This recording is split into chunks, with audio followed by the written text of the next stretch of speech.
This is Pete A. Turner from Lions Rock Productions, host and producer of the Break It Down show. Today, we once again feature the brilliant mind of Larry Sanger. And as many of you know, Larry is a co-founder of Wikipedia and the CIO of Everpedia. And he has been in the news with his digital Declaration of Independence, written in the vein of Thomas Jefferson. And so we thought we would have him on to discuss this and his request for us to have a strike against social media over the next couple of days, July 4th and 5th. I think the topic will continue to be relevant for years, and I want to make sure that we're on the forefront of this. What is a digital Declaration of Independence? When we all look at social media companies and tech companies, the way they abuse our privacy, our freedom of speech, and our security is something that doesn't sit well with any of us. If I post pictures and you use my content to monetize, well, then where is my cut of that? You don't get any of it. If you put tweets onto Twitter, you're not able to broadcast them anywhere else. That is not how the internet is supposed to work. So this conversation is going to dive into free speech, the inequity between what companies are doing now and where we should be as a community. So give a listen to this episode. If you were inclined to go to Larry's site, go to larrysanger.org, and you can see the Digital Declaration of Independence. It's in the show notes.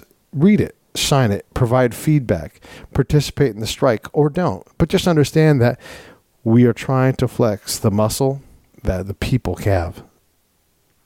So why does this matter? I suppose we all have stories of how people are being denied access to Facebook or Twitter or YouTube or any of those places, or data being exploited for someone else's use, or portions of our tweets being blocked out or shadow banned, or all these things. We had Dr. Tim Furnish on discussing these things. Nobody's okay with this. I don't think people are okay with someone like Dr. Furnish or Peter Van Buren being ticked off of Twitter. These things don't make sense, and we're trying to make sense of it. We're trying to hold these companies accountable. Even though they're giants, you masses of people, you protest, and you get on. So the Digital Declaration of Independence is out there for us all to sign. Thank you so much. Enjoy the show, and here is Larry Sanger. Lions Rock Productions.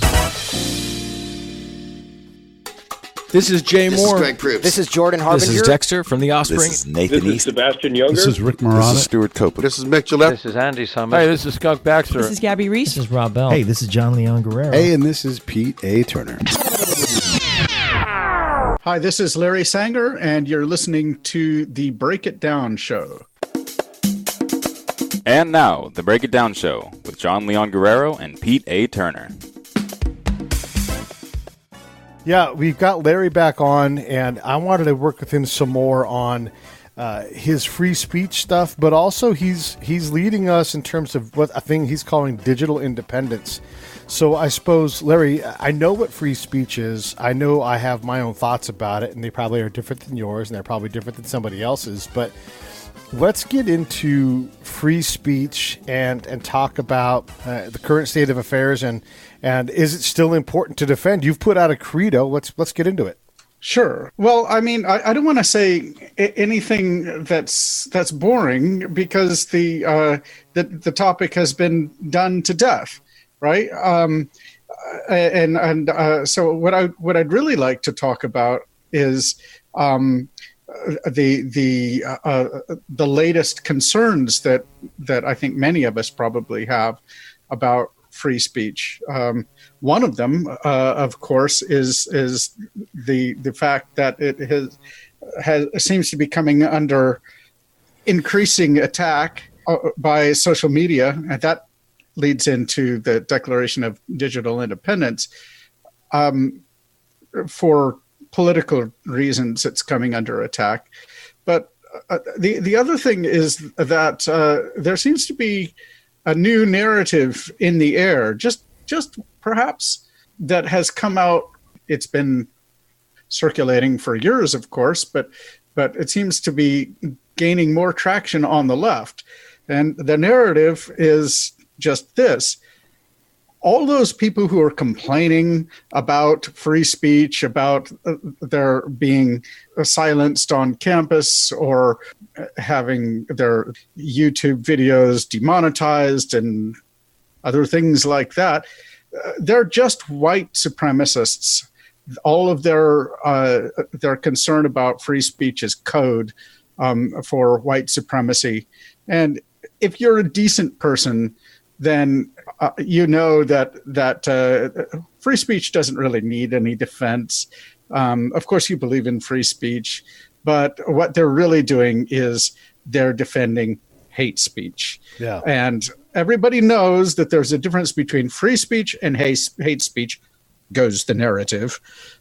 In the end, what we need to do is all come around to the reasonable view, which is being reasonably implemented, finally, after many years of our pushing, say the progressives, finally being implemented by Facebook and YouTube and the rest.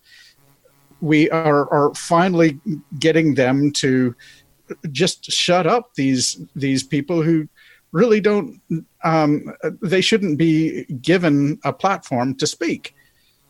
So I'm trying to articulate what the view is in order to be able to respond to it. In fact, I recently posted something on my blog that, basically inviting progressives to respond to me and explain why should we have more restrictions on harmful speech or hate speech on social media. It was interesting because they didn't want to, even though I know there are a lot of progressives who follow me, I didn't get very many takers. I got a few. Yeah. I got a few. And there's some people who basically criticized the question. For the most part, they don't want to talk about this. They don't want to defend their view because they know their view is in the ascendancy. And so they feel like they don't have to. Gosh, that's funny that you say that, because I look at that yellow box on your blog, and everybody can look at that at larrysanger.org, and you can read that, and I feel embarrassed for people who think this. Yeah. And I would think that they would be embarrassed to admit that they're in a yellow box. I mean, figuratively and literally, thinking, look, one of the things I struggle with is I don't care for bigotry, but humans are bigots. It's just what we are. And to evolve past that, you have to reject that initial bigoted response. But it's very difficult, actually, to be fully fair-minded and not to leap to conclusions about other people based on various categories that they're in. Yeah, I mean, if you're not talking about ethnic bigotry, you're just talking about bigotry in general, bigoted thinking. It's very difficult to rid yourself of. But maybe because your listeners probably don't know what you're talking about when you talk about the yellow box. So on my blog, I wrote a post. I call it "Talk Back: Why Should We Have More Restrictions on Harmful Speech on Social Media?"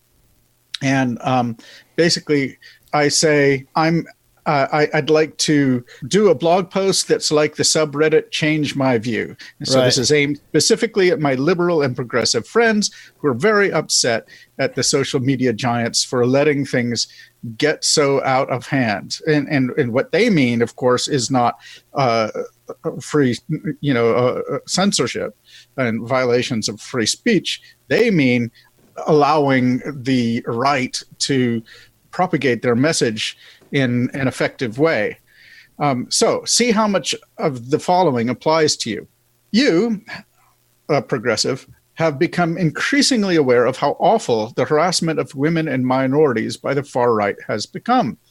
You are really sincerely worried that they have elected Trump, who isn't just a crass clown, which many people agree with, even people who voted for him, but is basically a proto-fascist.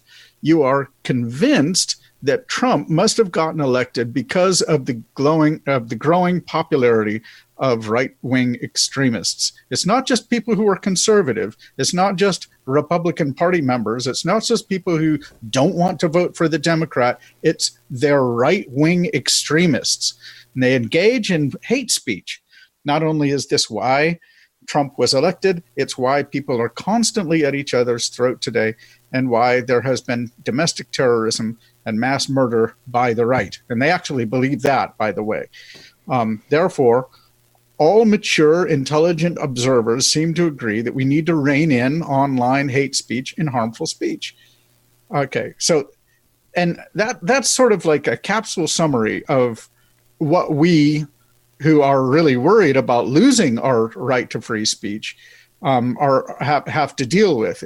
So my idea is that if we really try hard to understand where these people are coming from and respond to them in detail, well, that's something that we don't usually do, actually, because just the whole thing is just absurd. All that people ever do is just martial horror stories.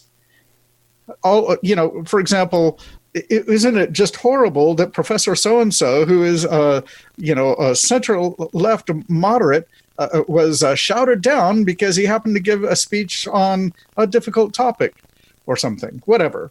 And this sort of thing is only part of the conversation that we need to be having. I actually think it would help to try to engage our opponents specifically on this issue. So partly to go some distance to do that, I wrote a free speech credo, and this is written as much for people who already believe in this stuff as for people who are skeptical of free speech. I tried to make it quotable. I tried to reduce the various notions that I and others have had about free speech into bits that could be tweeted, perhaps. I could read a few of those. Sure, please do. Okay, so like the first few are free speech just is the right to say offensive things. And number 2 is you have the right to offend me and I have the right to offend you. And number 3 is I find attacks on free speech deeply offensive.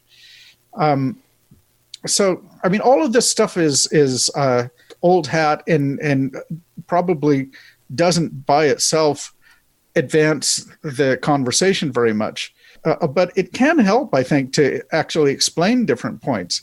Like I got pushback to the first point, free speech just is the right to say offensive things. That can't be the definition. But it helps to explain it, even though it seems kind of obvious to maybe you and I. The idea is if you aren't offending anyone, if they aren't bothered by what you say, then they won't have any motivation to try to shut you up, to censor you. The only cases in which there is a danger of censorship and therefore a need to guarantee a right to free speech is when you're saying something offensive. So that's the sense in which it is absolutely true that free speech just is the right to say offensive things. If you're saying inoffensive things, then, well, you don't really need a right of free speech to protect your ability to say it. I think there's a lot of people who just don't think that much about why free speech should be needs to be protected. Yeah. Why it's such an important right. I'm reading an advanced copy of Dr. Wilfred Riley's book, and he's diving directly into race and Black Lives Matter and these kind of things. And he's a black dude who works at a traditionally black university, but he doesn't worry about party. What he worries about is facts. And so he looks at all of these different elements. And one of the things, and this will sound shocking to some people, but most of us are neither a Democrat or a Republican. I certainly don't like either party, frankly. But when we look at your yellow box statement, it is definitely oriented for someone who is left-leaning and purposefully so. The problem comes in is when Facebook, for example, they put out new terms and conditions. I know you're not on Facebook anymore, so I'll just take a second to read this, and this will be quick. We define hate speech as a direct attack on people based on what we call protected characteristics. All right, that's already a problem. Race, ethnicity, national origin, religious affiliation, sexual orientation, caste, sex, gender identity, and serious disease or disability. We also provide some protection for immigration status. We define attack as violent or dehumanizing speech, statements of inferiority, or calls for exclusion or segregation. We separate attacks into 3 tiers of severity as listed below. And then I'll stop there. But we have this term and condition, and I already don't know what they're saying because they've said everything can be free speech, and they haven't told me who the arbiter of free speech is. So, and there's certainly, I don't see, and I'm positive there isn't, a face-to-face, challenge system where you can say, what are you talking about? And I can stand in front of my accuser. So, and I don't know, Larry, do you know what dehumanizing speech is or isn't? Can you put your finger on that? Well, I might be able to explain what I would mean by it, but the whole problem with speech codes and with attempts to codify hate speech rules is that the concepts involved are inherently vague. If the problem is supposed to be one of offensive speech, it causes offense for someone, well, people can be offended by literally everything. I mean, in my free speech credo, I go through a list. So therefore, it's possible to find anything that anyone could find potentially offensive as being worthy of being tossed out. Well, of course, they don't mean that. I'm not saying that they mean that. And they would deny saying that, well, okay, we're just basically shutting down all speech that could piss somebody off, basically. No, what they ultimately have to mean is a long list of certain statements, mostly political and religious, that are regarded, and of course, then there's the real hate speech, of course, the hate speech that is actually directed at somebody's race or sex. And but there's been any number of exposés now. I seem to remember one in the Atlantic from a few months ago, I think it was, in which people have pulled the curtains back a little bit on how the moderation system on Facebook works. Yeah, of course, they hire people. These people tend to be extremely miserable. I gather it's not easy. They're having to deal with really nasty sort of speech, probably stuff that you and I would find nasty as well, because, basically a lot of what they do is, after all, just dealing with difficult and trollish people and so forth. But on the other hand, they actually have to apply rules which increasingly are ultimately political. And I actually have to wonder what goes through their head, and if they know that there's a lot of pushback from the other side about this. And so they absolutely, if they're going to be the enforcers, and if the executives at Facebook are going to continue this, they actually have to believe that they are dealing with a really serious problem. In order to avoid cognitive dissonance, they pretty much have to demonize the other side.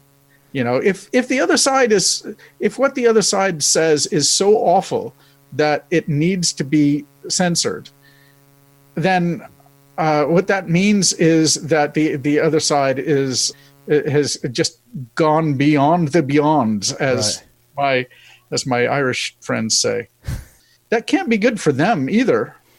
This is something I've been thinking about also lately, that it's one of the reasons why I think the left seems to be as miserable as they are is that they are being told to believe really awful things about people that that they at some level have to know are not as awful as they think as they say they are.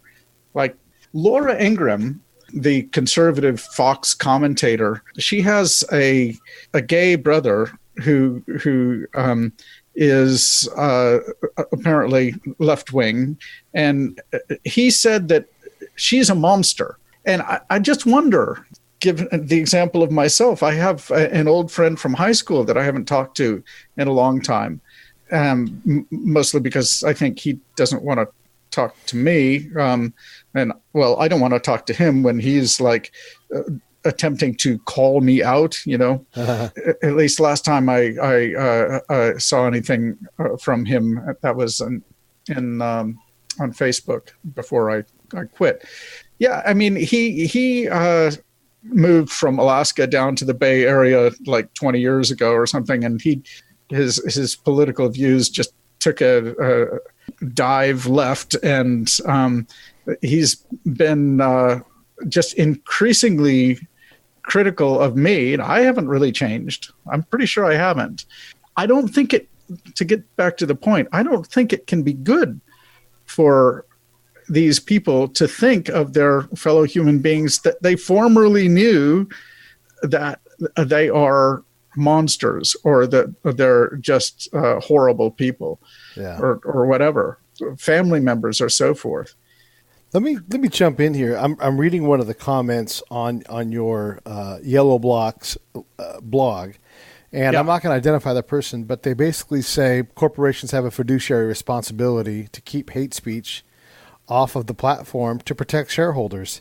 It seems to me that you could say the opposite too, and say, you know, corporate leaders have a fiduciary responsibility to protect speech on their platform. Because I'll tell you this: when I read these new terms and conditions, I've made a conscious decision to stay on Facebook for now, although I'd never really seriously considered getting off, but I am now considering it.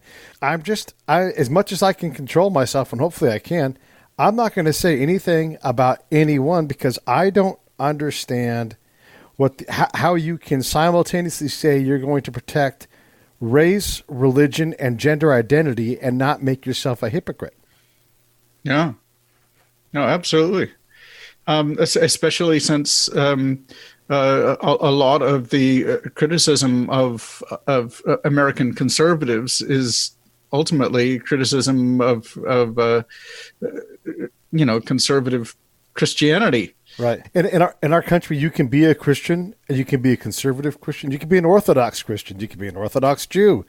You can be a Rastafarian. You can be whatever you want to be, unless someone somehow doesn't agree with you, and then all of a sudden it's a problem.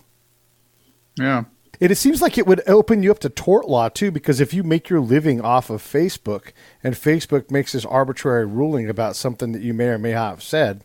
You know, like we had Dr. Tim on the last time we talked, and he somehow offended somebody, and he's an expert in Islam, and hadn't even said anything about Islam in a post, and all of a sudden he was shadow banned. Right. Yeah, I mean, you're absolutely right that what our fiduciary, what the fiduciary responsibilities of corporations entail, as far as moderating speech, is not clear at all. I mean, I think in the end, the main responsibility is to provide a level playing field for everyone. This to claim that it is the legal fiduciary responsibility of corporations to keep what the left is now pleased to call hate speech, which extends to pretty much the entire Republican Party platform, as far as I can tell. Yeah. If that's the case, then what they're saying is that it is now the legal fiduciary responsibility to silence the one of the two major parties of the United States, which just can't be right. Of course, I know how he would respond, because this sounds like a straw man on my part, but that's really what it ends up being. In other words, that ends up being the keeping hate speech off. He would say is, well, we're just talking about the sorts of things that the KKK says. But no, that's not really the case. No, because it doesn't say that in the terms and conditions. It's really wide, so you can go after anything and simultaneously break your own terms and conditions as you employ this thing. So ethnicity is perceived by somebody else in this case too. So I'm going to be assigned an ethnicity, whether I agree with it or not. It doesn't matter. It's not my ethnicity that matters at all. Mm-hmm. It's the perception of the offense I gave to a perception of somebody's ethnicity. So the metaphor that I've heard on a number of libertarian and conservative sources in the last few months, well, it's an old metaphor though, is the culture war, and that we seem to be entering a new phase of the culture war now. In that before it was a war of words, but now increasingly the left doesn't really want to engage in any debate at all and simply wants to shut one side down. They feel like, apparently, that they have sufficient hegemony to do that. They dominate corporations and increasingly the administrative state, and most countries in the Western world. As a result, this seems like a newly strengthened tool in their toolbox, and they're going to use it. And so, yeah, I mean, I don't know exactly what to do about this, except to point out the ironies and to try to. Some people say the way to respond is with ridicule, and I think there's perhaps something to that. But I actually think there's enough people who actually do believe that they are rational and they are willing to have a rational discussion, that you can push back on the edges and perhaps make it really uncomfortable for the old-fashioned liberals to continue to be allied with the more illiberal progressives on their side. Do you have a sense for, if you were to do a ratio, the damage of free speech, and this is, I'm just asking for your opinion, the damage of free speech versus the damage of hate speech? When you have those two things, and like, let's say you are just trying to clip the ends off of the, as a society, we tend to focus on the wiggliest part of the bell curve. We get way away from the middle, and we just go out to the most extreme weird shit, and we just get fascinated by it. So when we do look at the worst parts of free speech and the worst parts of hate speech, which do you think causes more harm to the society? I don't know exactly what you mean when you draw the distinction between free speech and hate speech. That's not a distinction that I draw. Okay. Well, I mean, for one thing, of course, hate speech is protected speech in the United States, right? So, yeah. And if there's, so what do you? Okay, I don't think that free speech that we dignify as free speech has any. It's such a broad category that it's not possible to. Okay. To evaluate how bad it is or whatever. I mean, obviously, hate speech. I don't know. I mean, I think that the fact that there are still racists out there, and for sure there are, and I don't like them at all. I've encountered some when I was on Gab, and I don't mean to diss Gab.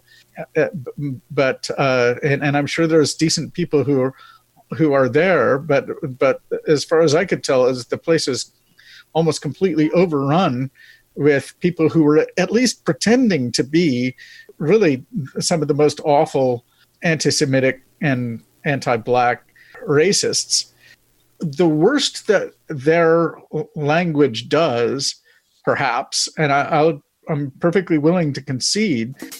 This episode of the Break It Down Show is brought to you by Lions Rock Productions. That's us. We publish, evaluate, and develop podcasts just like this one, consult others to build their own, and create associated content and content marketing strategies. So if you're launching or expanding your social media presence, your business or your personal brand, or if you just want to take your media presence to the next level, Reach out to us on Twitter at Pete A. Turner, or at JohnLG69. at the Break It Down Show. There's 1,000 ways to get a hold of us. Now enjoy the show.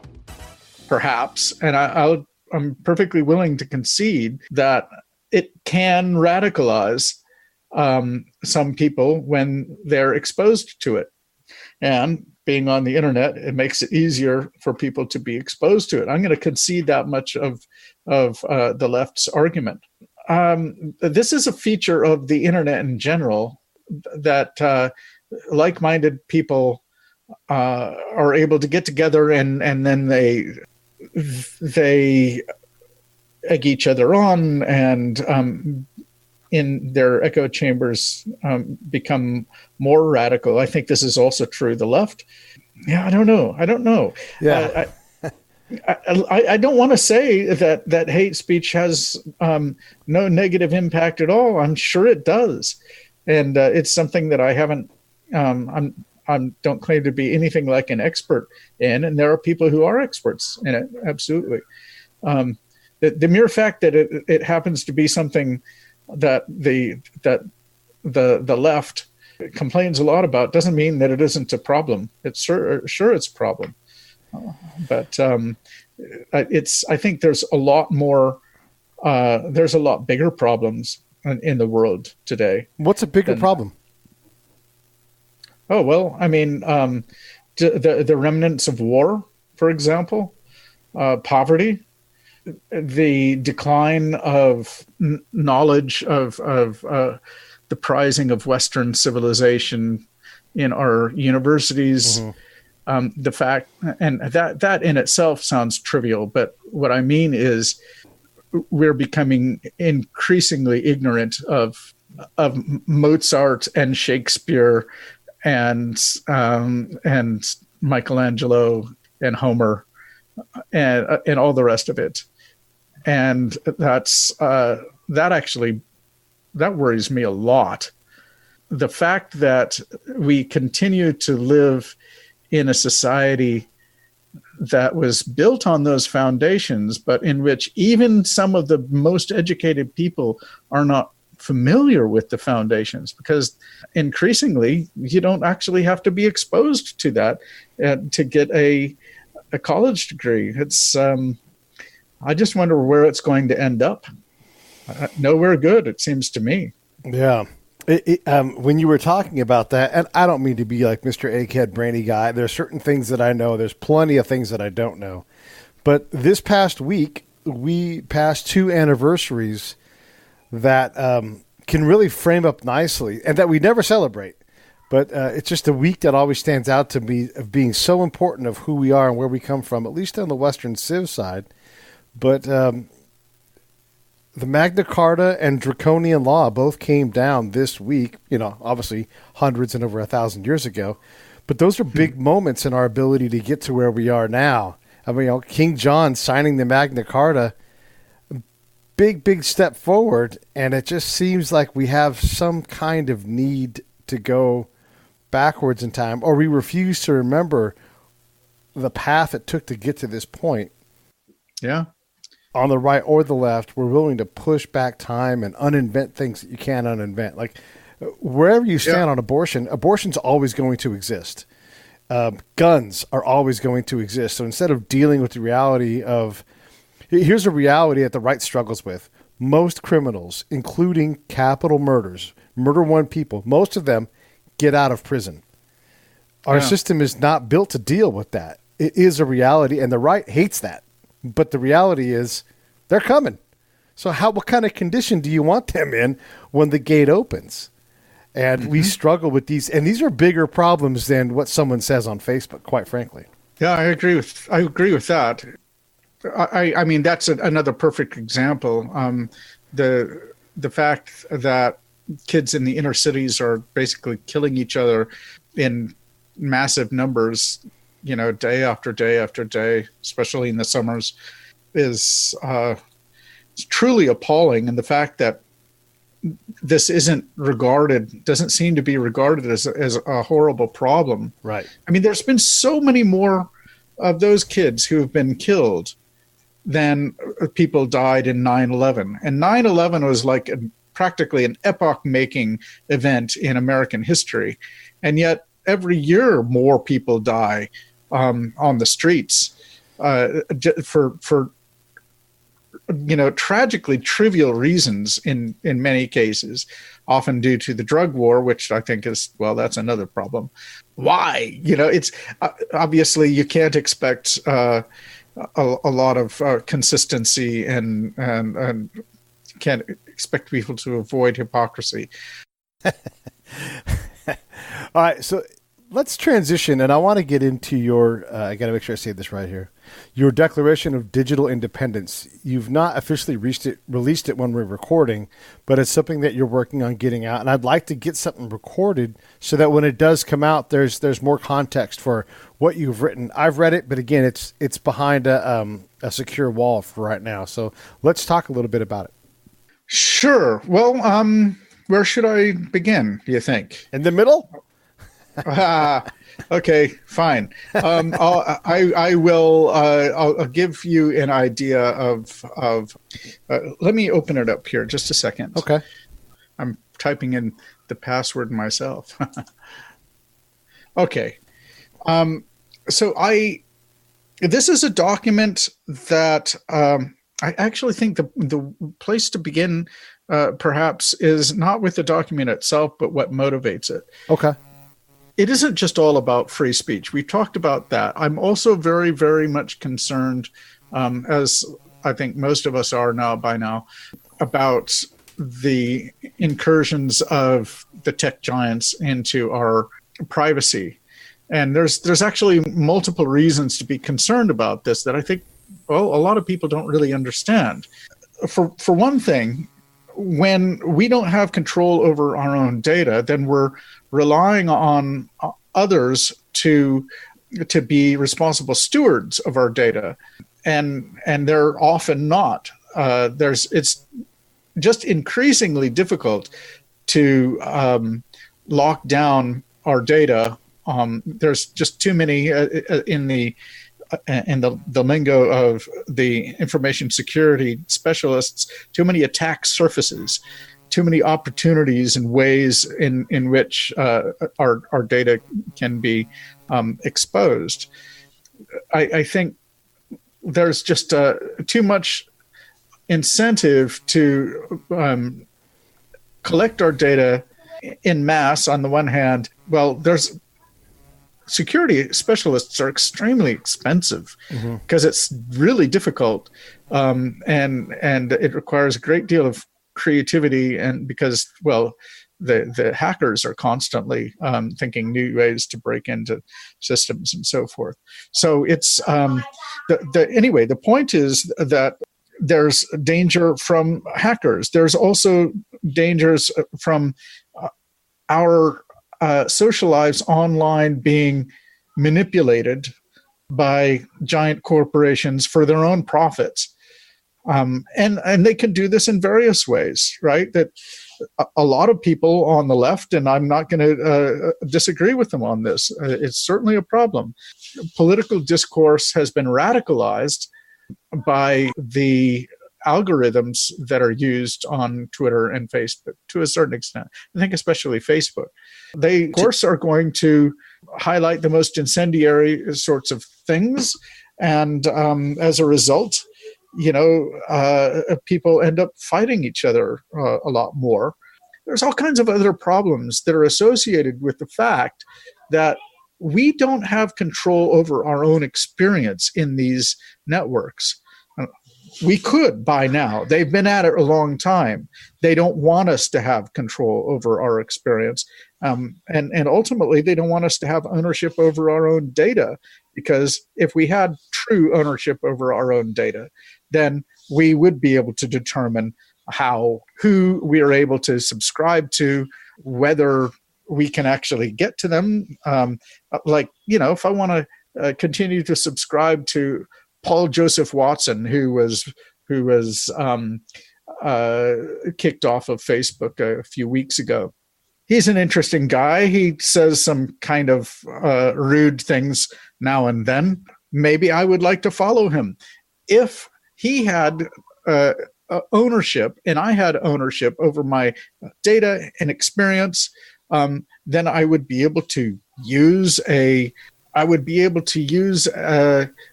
tools just like blog readers, except they would be social media readers, collect data from him and a whole bunch of other people on or off of Facebook all in one place. So that's how it should work. But of course, it's very unlikely that Facebook will do something like that. So I came out with a proposal. Can't really call it a proposal. You could say that I'm cheerleading for something that has existed for a while, but I think needs to be really ramped up. What I call it is decentralizing social media. They, for some years, have called it distributed social networking. Things like Mastodon and Diaspora, and now Mind, and several others. They have had the wonderful idea that we should be able to publish our data in one spot and be able to, and our friends should be able to see our posts on a completely different network. And the networks are interoperable. They work with each other. Right. So this is how the Mastodon network works, but I think it needs to be even broader than that. That maybe if Twitter could see its way clear to becoming interoperable with Mastodon, that would be a great step forward.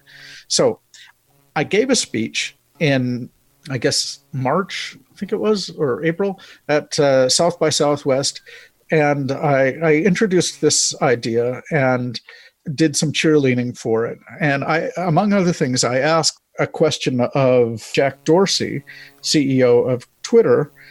Jack, I said, will you enable us to post our tweets outside of Twitter automatically using a Twitter API according to a data format which is common, universal, not just a Twitter format, but which is shared across a lot of different social media sites? Will you also enable me to display in my Twitter feeds micro posts, or the equivalent of tweets, that were made on Minds, for example, or somewhere else? Wouldn't that be great? Yeah. And also, will you give me much more control over the shape of my feed? So I asked these questions and sort of out into the just into the open air. He wasn't in the room, and somebody tweeted the questions at him, and he answered yes. So I was amazed that he answered, and so I repeated the questions in more detail, all three of them, and he said yes to each of the three questions.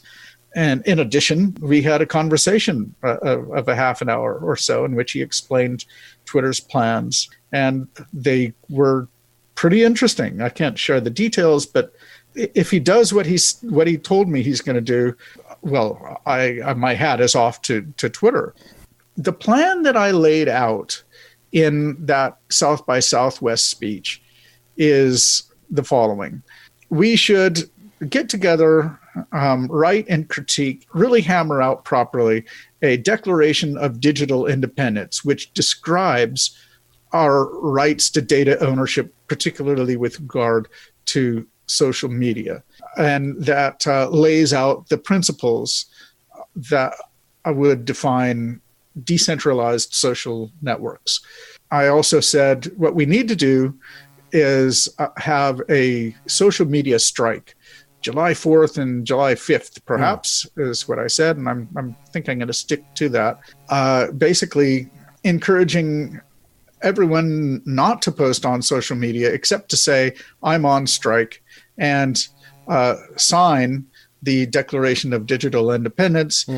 Call your friends out if you see them posting on social media, and try to get them to strike as well.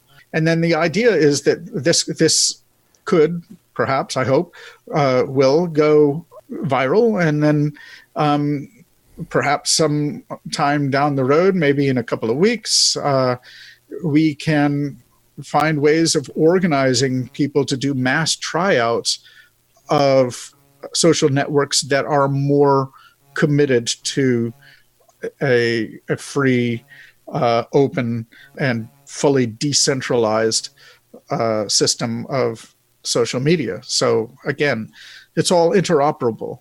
To make it a little bit clearer, perhaps for people, the idea would be I could actually post on Twitter, and without doing very much, my tweets would appear on Facebook, and vice versa. Now, they actually have supported that functionality to a certain extent, but the point is that the data should actually be served from some place that we control. In other words, it shouldn't just be copied from one network to another.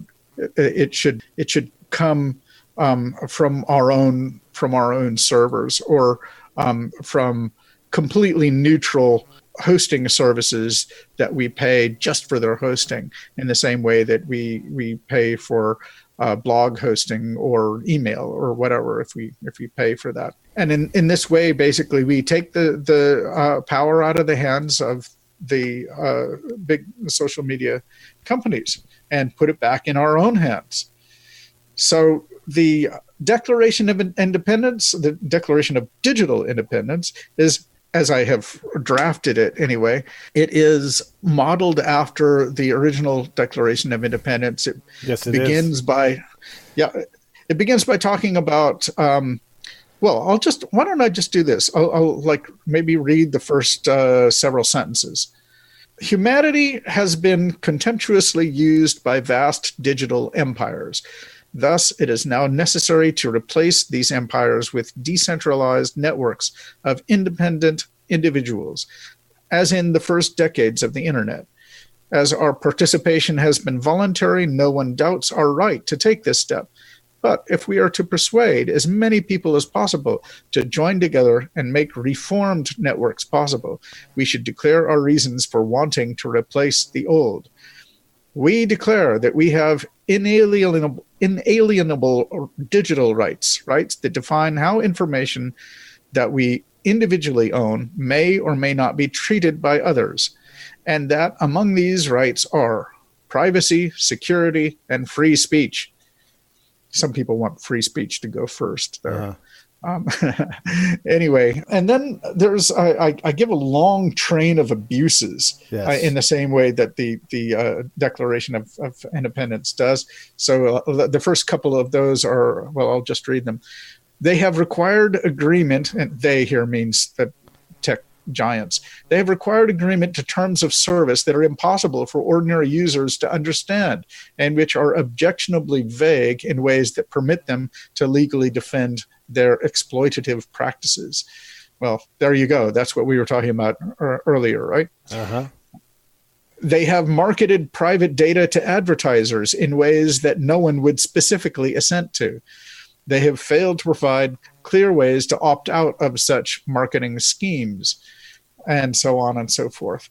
Of course, I do further down talk about issues with free speech. Here's one of my favorite ones here, Larry, is they have combined to others to subject us to jurisdiction foreign to our Constitution and unacknowledged by our laws, given his assent. Oh, wait, I'm reading Jefferson. I'm not reading yours, but it's the same damn thing. I love it. I should put that in. It's hilarious, and it's just, it's slightly different, but you're talking about the same thing. I mean, the technical giants that were trying to say, hey, these these things are self-true. Well, here's definitely a fact. If I put a picture up, it's my content, not yours. And if you can make money with my content, then I deserve a piece of it. My security is my security. If you're going to have terms and conditions that I have to abide by, my privacy should be a paramount area, like a no-fly zone. You can't take my privacy from me. I can give it away. I can do things with it, but you can't take my privacy and sell my information to banks, to other people to try to, pitch me some product. That seems unethical and not a thing that we want companies to do. Yeah, right. So then in the end, I lay out 9 principles of decentralized social networks. That's what the section is called. And I say things like, we free individuals should be able to publish our data freely without having to answer to any corporation. We declare that we legally own our own data. We possess both legal and moral rights to control our own data. Posts that appear on social networks should be able to be served like email and blogs from many independent services that we individually control rather than from databases that corporations exclusively control or from any central repository. Yeah, I've got a fair bit of feedback so far, and by the time you post this, it should be public, and I should have gotten a lot more feedback. I'm trying to keep track of the of version history very carefully so that people know what they're signing on to at any given time. And hopefully the financial fortitude of everybody who signs it isn't crushed like the Declaration of Independence did to people. Yeah, well, fortunately, it's the stakes right now, at least, are not as high as they were back then. Yeah, but who knows? Who knows? I think I think all that it really takes is not taking up arms or anything like that, or anything so dramatic. All it really takes is sufficiently good tools, especially open source tools written by programmers that we can use to,